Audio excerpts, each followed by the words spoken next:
हमारे Eclipse file के अंदर। अब यहाँ पे हम क्या करते हैं, चलो एक नया प्रोजेक्ट बनाते हैं। कल हमने एक मैवेन डेमो बनाया था, आज हम क्या करते हैं, नया ही प्रोजेक्ट बनाते हैं। अगर किसी का कुछ कल प्रोजेक्ट क्रिएशन के उत्तम आप प्रॉब्लम आ रहा है, नहीं समझ में आया, तो आज फिर से समझ के ले लो। देखो फिर से आपके सामने ही बना रहा हूं मैं, फाइल न्यू। चलो बताओ स्टेप्स बताओ अभी आप थोड़ा, जिनको हुआ है। Maven project, Maven project, Maven project, next. उसके बाद में क्या करना है, सिंपल नेक्स्ट करना है, करेक्ट।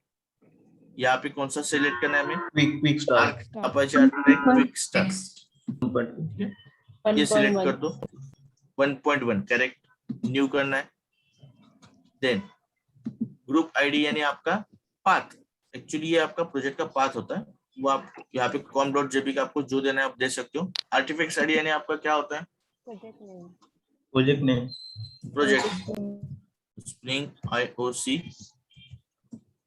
डेमो, ठीक है। ठीक है, पैकेज का नाम भी वही दे देता हूँ हमें, स्प्रिंग IOC डेमो। और क्या कर लेते, सिंपल फिनिश कर लेते। चलो हमारा स्प्रिंग IOC डेमो एक बन गया। हमारे एक मैवेन प्रोजेक्ट हमने सिंपली बना के ले ली, ठीक है। अब इसके अंदर हमें क्या डालना है,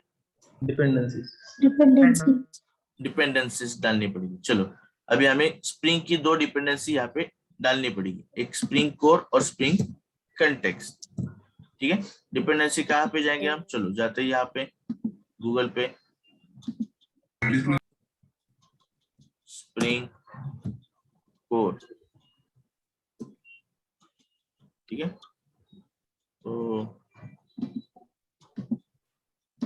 आ जाते हैं यहाँ पे स्प्रिंग कोर के हम 4.3 जो स्टेबल है वो हम क्या करेंगे, यहाँ पे यूज करते हैं 4.3.30, ठीक है। क्या करना है, सिंपल ये कॉपी, और फिर हमारे प्रोजेक्ट के अंदर आना है, यहाँ पे डिपेंडेंसी पेस्ट कर दो।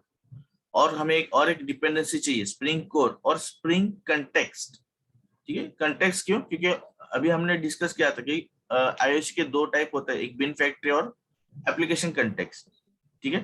तो उस कंटेक्स्ट के लिए भी हमें एक कोर यूज करनी है डिपेंडेंसी, तो वो भी हम यहाँ पे यूज कर लेते हैं। तो स्प्रिंग कंटेक्स्ट, स्प्रिंग कंटेक्स्ट भी वही हम यहाँ पे सर्च कर लेते हैं, और वही 4 जो हमने स्प्रिंग कोर की जो वर्जन ली थी 4 फाइल का, वही वर्जन आपको लेना है, कुछ अलग वर्जन नहीं लेना है, नहीं तो एक अलग कंटेक्स्ट का अलग लोगे, स्प्रिंग कोर का अलग लोगे, तो ऐसा मत करो। यहाँ पे 4.3 पे जाते हैं हम, यहाँ पे कॉपी कर ले, फिर से हमारे इस form.xml फाइल के अंदर आ जाते हैं हम, ठीक है। अब इस फाइल को अभी तक मैंने सेव नहीं किया, तो यहाँ पे देखो मैवेन डिपेंडेंसी के अंदर वैसे भी हमारी 4 फाइल्स अभी तक, अगर आप फर्स्ट टाइम करते हो तो आपको इंटरनेट मैंडेटरी है, ठीक है। अगर आपने फर्स्ट टाइम करके रखा है तो फिर इंटरनेट नहीं भी रहेगा तो आपकी लोकल मशीन से वो फेच करके ले, ठीक है। अब इस फाइल को मैं सेव कर लेता हूँ, form.xml को। देखो जैसे मैंने सेव किया वो डिपेंडेंसी आ गई यहाँ पे, spring context, spring AOP, beans, ठीक है। स्प्रिंग एक्सप्रेशन है EL लैंग्वेज जो होता है, एक्सप्रेशन लैंग्वेज, उसके लिए ये लगते हैं हमें, और स्प्रिंग कोड, ठीक है। सब डिपेंडेंसी यहाँ पे आ गई, ठीक है। क्लियर होगा यहाँ तक, यानी प्रोजेक्ट कैसे बनाना है मैवेन का, और उसके अंदर डिपेंडेंसी। फिर से hello is there, yes sir, चलो थोड़ा रिस्पॉन्स दिया करो भाई, बिकॉज ये कैसा है, मोदी जी ने कहा है ना, मोदी जी ने कहा है हमें कि भाई डिजिटलाइज बनो, तो डिजिटलाइज बनो, तो वहां पे आपको एक बटन है, वो देखो एक्शन नाम का, और एक्शन के ऊपर आप लाइक कर सकते हो, या आपको नहीं पसंद आया तो आप डिसलाइक भी कर सकते हो, नहीं समझ में आया तो आप रेज द हैंड कर सकते हो, ठीक है। तो भाई डिजिटलाइज बनो जरा थोड़ा, because we are in IT field, so हमें वो हैज टू होना ही चाहिए, तो थोड़ा रिस्पॉन्स दिया करो विद द हेल्प ऑफ, अगर आप सिंबल नोटेशन भी दोगे तो भी मुझे समझ में आएगा, ठीक। अब इसके बाद में हमें क्या करना पड़ेगा, अभी हमने क्या बोला था कि स्प्रिंग कंटेनर आईओसी कंटेनर, देखो अभी आईओसी कंटेनर के हमें एक कॉन्फ़िग फाइल लिखनी पड़ी, क्योंकि उसको बताना वो कहाँ से फेच करेगा, class A, class B, class C का ऑब्जेक्ट बनाना है, तो उसके लिए हमें एक कॉन्फ़िगरेशन फाइल बनानी पड़ेगी। ठीक है, तो कॉन्फ़िगरेशन फाइल बनानी है तो स्प्रिंग बोलता है कि ठीक है आपको कॉन्फ़िगरेशन फाइल बनानी है ना, तो मैं आपको बताता हूँ कि आप एक XML फाइल बना दो। ठीक है, तो हम क्या करेंगे, इस स्प्रिंग पैकेज के अंदर ये जो हमारा com.jpeg.spring_demo है, इस पे हम क्या करेंगे, राइट क्लिक करेंगे। ठीक है, राइट क्लिक करके न्यू करो यहाँ पे। अब यहाँ पे मुझे दिख रहा है कि XML बनाने के लिए XML से यहाँ पे एनोटेशन दिख रहा है, क्लास दिख रहा है, इंटरफेस नहीं दिख रहा है, तो मैं क्या करूंगा, इस पे अदर पे क्लिक करो, फिर इस विजार्ड के अंदर यहाँ पे सर्च करो XML। ठीक है, यहाँ पे देखो, यहाँ पे आ गई XML फाइल, XML ये चूज करो। ठीक है, साइड बाय साइड कोई काम कर रहा होगा लैपटॉप पे तो प्लीज मत करो, यहाँ पे ध्यान दीजिए, ये इंपॉर्टेंट है। अगर कोई साइड बाय साइड काम कर रहा है, ठीक, बाद में क्या होता है, फिर वो कनेक्शन लूज होता है, फिर वही क्वेश्चन रिपीट करते हो, फिर वो हो जाता है। तो please everybody please concentrate here. वैसे भी ये आपको कोड में देने वाला हूँ, so don't worry about that. सिर्फ पहले कंसेप्ट समझ के लिए, स्प्रिंग डेमो, यहाँ पे एक फाइल का नाम लिखेंगे हम। अब फाइल का नाम हम कुछ भी लिख सकते हो, ठीक है, यानी sumit.xml या आपका नाम लिख सकते हो, मगर स्टैंडर्डाइज के हिसाब से यहाँ पे नाम लिखो स्प्रिंग बीन। ठीक है, स्प्रिंग बीन या स्प्रिंग बीन्स .xml। ठीक है, जब भी कोई XML का आप फाइल नेम देते हो तो वो स्मॉल केस में दे दो। ठीक है, स्टैंडर्ड है एक इसके लिए। नेक्स्ट करो, बाय डिफॉल्ट जो है created XML file from XML template, वो जो है बाय डिफॉल्ट वही, उसको टिक रखो, चेंज मत करो। नेक्स्ट कर दो। नेक्स्ट के बाद वो बता देगा कि ये उसका बेस टैग होता है XML का, वो यहाँ पे कर देगा, हाँ भाई वो चाहिए हमें, इसे कुछ भी कर मत करो, डायरेक्टली आपको क्या करना है, फिनिश करना। तो ये आपकी एक XML बन गई। यहाँ पे सोर्स नाम का टैब है, इस पे क्लिक करो, तो यहाँ पे आपका वो बीन स्प्रिंग बीन्स .xml दिख जाएगा। ठीक है, अब एक किसी ने तो क्वेश्चन पूछा था कि इस आईओसी कंटेनर को कैसे समझ में आएगा कि इस क्लास ए क्लास बी यानी कि यहाँ से ऑब्जेक्ट बनाना है। ठीक है, तो उसके लिए हमें स्प्रिंग ने हमें एक XML फाइल के लिए एक XSD स्कीमा दिया है, टैग दिया है बीन्स नाम का, वो हमें टैग यूज करना पड़ेगा, यानी वहां पे हमें लोकेशन, वो स्कीमा लोकेशन, XML का स्कीमा लोकेशन वहां पे बताना पड़ेगा। वो प्री डिफाइन होता है, it is a pre define. तो मैं क्या कर लेता हूँ, वो प्री डिफाइन जो है टैग कॉपी कर लेता हूँ, वो आपके कहाँ से भी आपको मिल जाएगा।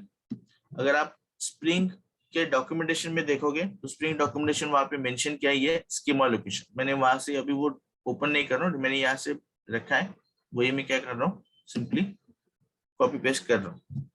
तो ये प्री डिफाइन है, ठीक है, और यही हमें यूज करना पड़ता है, क्योंकि स्प्रिंग हमेशा बोलता है कि एक स्ट्रक्चर फॉर्मेट में कोड होता है उसका, तो वो हमें फॉलो करना पड़ता है। तो इस XML फाइल के अंदर देखो, यहाँ पे एक XSD फाइल दी है, spring context XSD, spring bean XSD। ठीक है, तो उसका लोकेशन भी उसने दिया है कि इसके अंदर जितने भी आप टैग यूज करोगे वो प्री डिफाइंड टैग है। ठीक है, वो क्या है, प्री डिफाइंड टैग है, और वही टैग आप क्या करो, इसके अंदर यूज करो, तभी जाके वो आईओसी कंटेनर को समझ में आएगा कि किस क्लास का आपको ऑब्जेक्ट बनाना है। अब आप बोलोगे ये XSD कहाँ होती है फिर, इसका भी कुछ तो रहेगा ना, इसको कैसे समझ में आएगा कि भाई XSD इसके अंदर जो टैग है वो कहाँ, उसको कहाँ से समझ में आता है। तो इसके लिए उन्होंने अलग से उनकी खुद की जार है, तो इसलिए हम जार भी डाउनलोड कर लेते उसकी। तो वो जार कहाँ पे मिलेगी आपको, ठीक है, ओके। फॉन्ट आपको प्रॉपर नहीं दिख रहा है क्या, ये XML फाइल,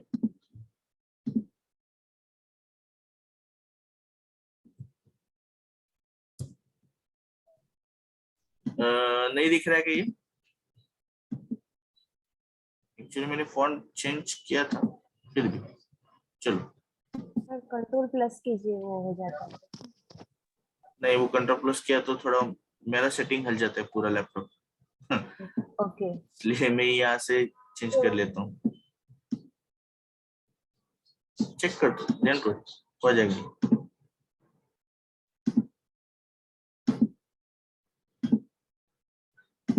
देखो अभी अभी विजिबल है प्रॉपर। Yes, यस सर ठीक है, ठीक है। तो अब ये जो XSD है, यानी ये स्कीमा लोकेशन, हम उसे स्कीमा स्कीमा बोलते हैं, XML का स्कीमा। यानी इस XML के अंदर के कौन कौन से टैग हम यूज कर सकते हैं, यानी कैसे कर सकते हैं, उसका भी उन्होंने एक जार फाइल उसकी बना के रखी है। वो कहाँ पे मिलेगी, चलो मैं वो दिखाता हूँ। देखो अभी सभी लोग, ये कहाँ से वो फेच करता है, तो यहाँ पे देखो मैवन डिपेंडेंसी के अंदर यहाँ पे एक स्प्रिंग बीन नाम की एक जार फाइल है। देखो स्प्रिंग बीन्स 4.3.30, इसके अंदर अगर आप जाओगे, ठीक है, तो इसके अंदर आपको दिखेगा XML। ये देखो org spring framework beans.factory.xml। इसके अंदर थोड़ा और एक्सपांड करोगे तो यहाँ पे आपको सब स्कीमा लोकेशन यहाँ पे दिख जाएगा। स्प्रिंग बीन्स 2.0 वर्जन वाइज उसने वहां पे दिया है, हमने 4.30 यूज किया तो स्प्रिंग बीन्स 4.3 XSD, ठीक है। तो यहाँ पे वो सब कुछ मेंशन किया हुआ है उन्होंने, ठीक है। समझ में आ गया ये?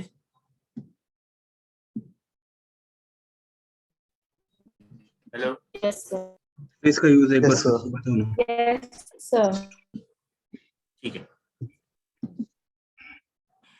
अब हम क्या करते हैं, ये सेव कर लेता हूं मैं फाइल, सॉरी। तो ये स्प्रिंग बीन XML हमने एक बनाई, यानी हमने कौन सी फाइल बनाई, हमने एक कॉन्फ़िगरेशन फाइल बनाई, ठीक है। Okay. इस कॉन्फ़िगरेशन फाइल के अंदर हम क्लास भी वो बाद में देते, उसके लिए पहले क्या कर लेते हैं, एक पोजो क्लास बनाते हैं, ठीक है।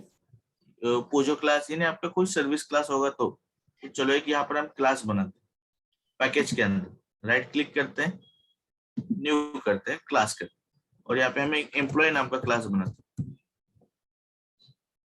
फिनिश कर लेते हैं। इस एम्प्लॉय के अंदर हम क्या करते हैं, सिंपल, चलो यहाँ पे मैं लिख देता हूँ इंटीजर ID और स्ट्रिंग नेम, ठीक है। ये दो ही मैं क्या करता हूँ इंस्टेंस मेंबर फिलहाल बनाता हूँ अभी। अब इसके क्या करेंगे, हम सेटर गेटर मेथड बनाएंगे, ठीक है। चलो इक्लिप्स ने हमें और एक फैसिलिटी करके दी है कि आप सेटर गेटर मेथड यहाँ से बना सकते हो। कहाँ से बनाते हैं, चलो बताओ। Source. करें source right. Generate getter setter, then क्या कर लेते हैं, कंस्ट्रक्टर भी बना के लेते हैं। चलो कंस्ट्रक्टर, पैरामीटराइज कंस्ट्रक्टर और पैरामीटर लेस कंस्ट्रक्टर दोनों बनाते हैं। अगेन सोर्स पे जाते हैं, यहाँ पे कंस्ट्रक्टर यूजिंग फील्ड्स, ठीक है। एक पैरामीटराइज कंस्ट्रक्टर हमने बना दिया, ID and name. Parameter less constructor भी बनाते हैं, ठीक है। सिंपल मैं इसी को कॉपी कर लेता हूँ, ठीक है। और चलिए ये मुझे नहीं चाहिए फिलहाल,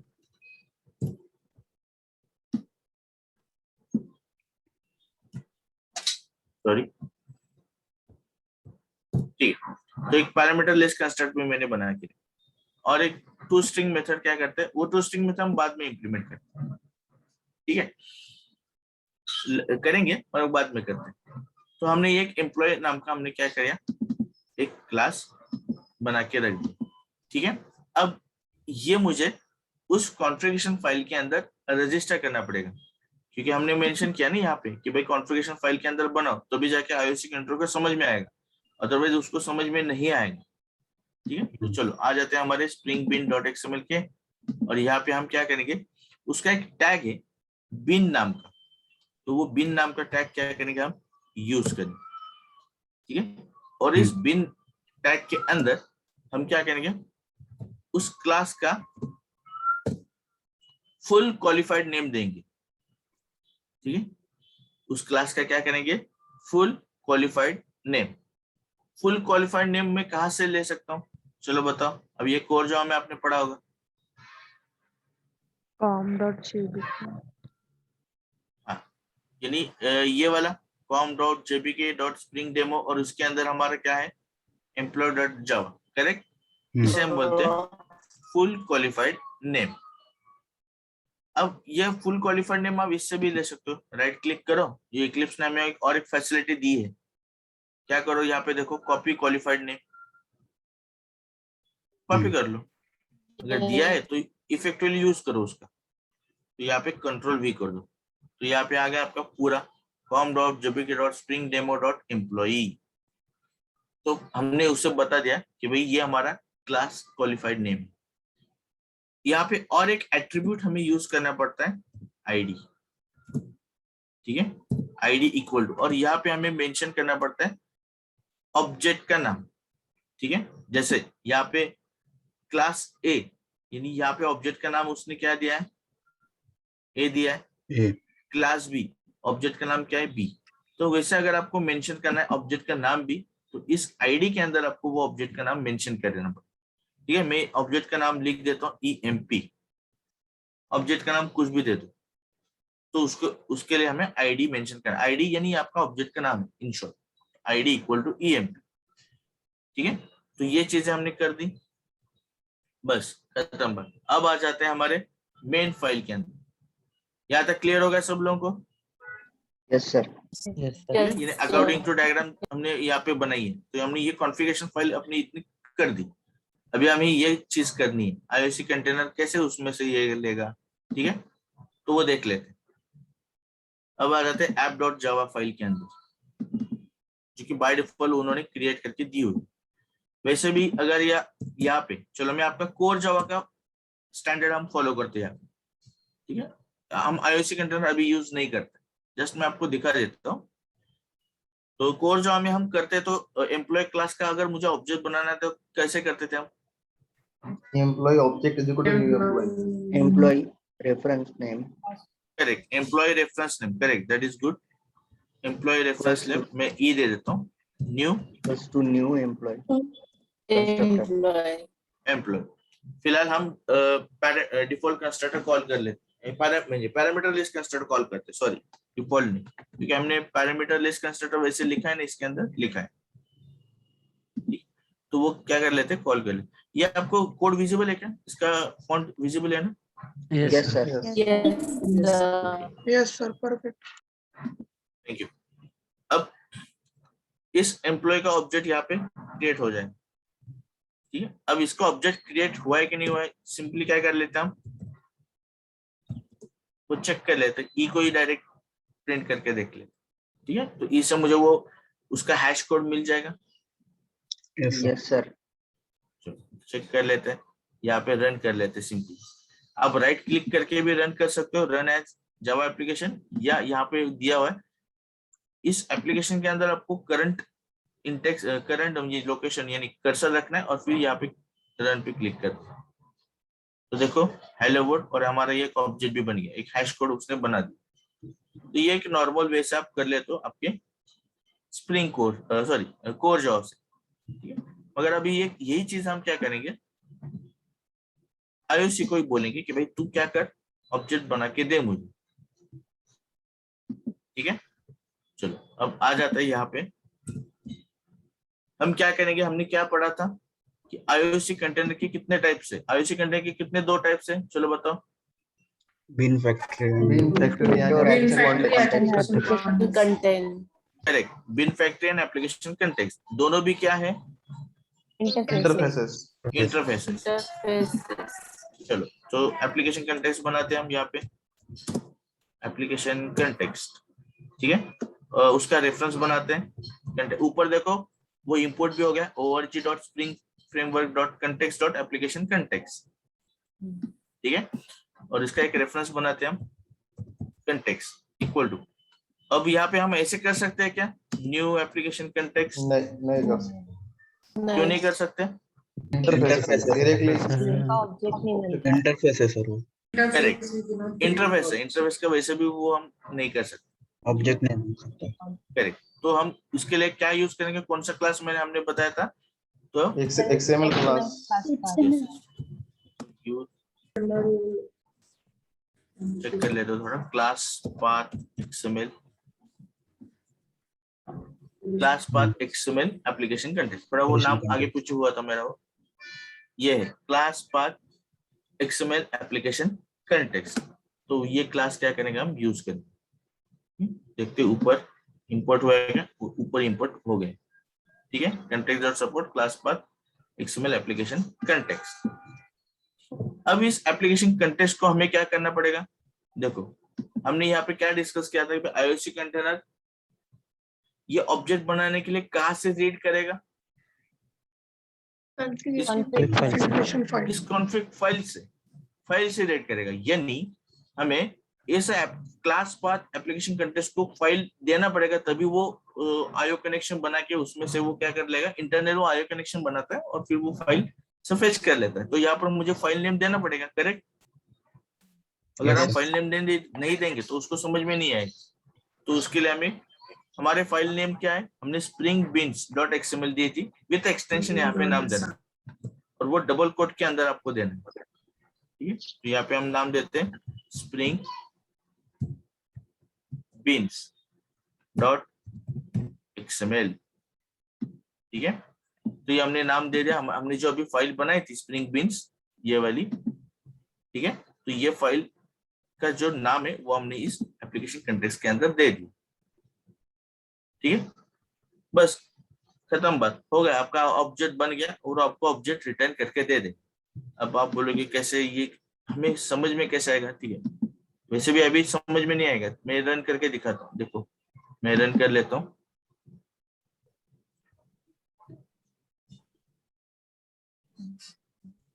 क्या हो गया भाई,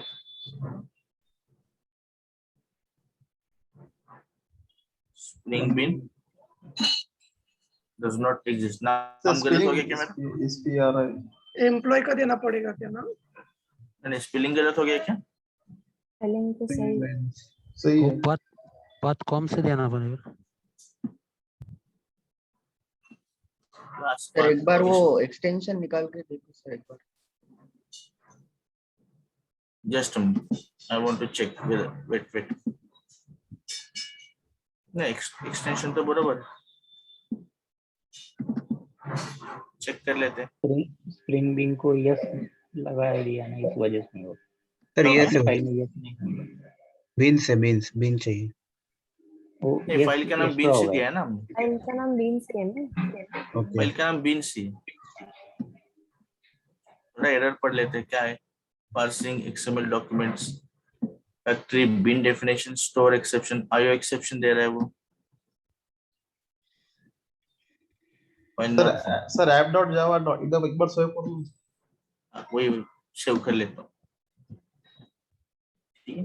चलो चेक कर लेते हैं, जावा 18 पे क्लास पाथ नॉट फाउंड। अब ये जो है, ओके करेक्ट, अच्छा हुआ ये एरर आ गई। देखो स्प्रिंग बीन्स ये फाइल हमने कहाँ पे बनाई है, देखो जरा प्रोजेक्ट एक्सप्लोर के अंदर देखो, किसके अंदर बनाई हमने, com.jpg पैकेज के अंदर बनाई। एक्चुअली स्प्रिंग बीन्स जो है ये पैकेज के अंदर नहीं बनाना है, अगर बनाना है तो वैसा आपको वहां पे पाथ देना पड़ेगा। तो बेसिकली ये हम SRC फोल्डर जो है मेन, उसके अंदर हमें बनाना पड़ेगा, ठीक है। देखो इसके लिए उसे वो स्प्रिंग बीन नहीं ढूंढ रहा है, वो क्या करता है करंट पैकेज के अंदर, यानी सॉरी वो जावा का जो स्ट्रक्चर है उसके अंदर वो क्या करता है, उसे सर्च करता है बाय डिफॉल्ट, ठीक है। इसके लिए वो उसे नहीं मिल रहा है, ठीक है। चलो अब फिर से रन कर लेते हैं, देखो अभी रन होगा, यस सर। कंसोल पे देखो आउटपुट हेलो वर्ड आ गया, ठीक है। हेलो वर्ड आने के बाद यहाँ पे एक देखो, पहले ये समझ में आया कि ये एरर कैसे आई थी, किस लिए आई थी, यस सर। ठीक है। यानी आपको भी आ सकते हैं ऐसे, अच्छा हुआ ये एरर अभी आई, नहीं तो क्या होता है ये एरर क्यों आई, तो फिर मेरा एप्लीकेशन नहीं रन हो रहा है। तो समझ में आ गया आपको क्या करना है, src/main/java के अंदर ही spring beans dot XML file बनानी है, ठीक है। हाँ आगे जाके हम ये एक्चुअली XML फाइल भी यूज नहीं करेंगे, जस्ट आपको इंट्रोडक्टरी नॉलेज हो, इसलिए हम ये कर रहे हैं। ठीक है, देखो अभी यहाँ पर एक मैसेज दिखा है, क्या दिखा है मैसेज, देखो, loading XML bean definition from the class path resources. ठीक है, एंड लोड बीन डेफिनेशन, उसने बीन डेफिनेशन सब कुछ लोड करके रखी। ठीक है, और यहाँ पे उसने वो फाइल भी रीड कर, यानी उसने ऑब्जेक्ट बनाए। अब आप बोलोगे ऐसे कैसे ऑब्जेक्ट बनाए, ठीक है, समझ में कैसे आएगा कि ऑब्जेक्ट बनाए नहीं बनाए। तो क्या कर लेते हम, ये जो एम्प्लॉय डॉट जावा है, जहां पर हमने कंस्ट्रक्टर लिखा है, सिंपल वहां पे सिस आउट डाल देते, तो जस्ट आपको समझ में आएगा कि उसने ऑब्जेक्ट आईओसी कंट्रोलर के अंदर बनाया कि नहीं बनाया। यहाँ पे हम क्या कर लेते हैं, सिंपल लिख देते हैं एम्प्लॉय क्लास ऑब्जेक्ट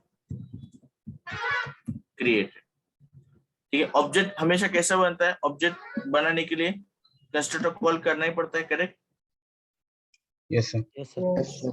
ठीक है, विदाउट कंस्ट्रक्टर वैसे भी ऑब्जेक्ट बनता नहीं, जो हमने कोर जो हमें वो पढ़ा हुआ। ठीक है, सेव कर लेते हैं और चेक कर लेते हैं। चलो फिर से क्या करते हैं, रन कर लेते हैं इसको। अब देखो employee class object is created,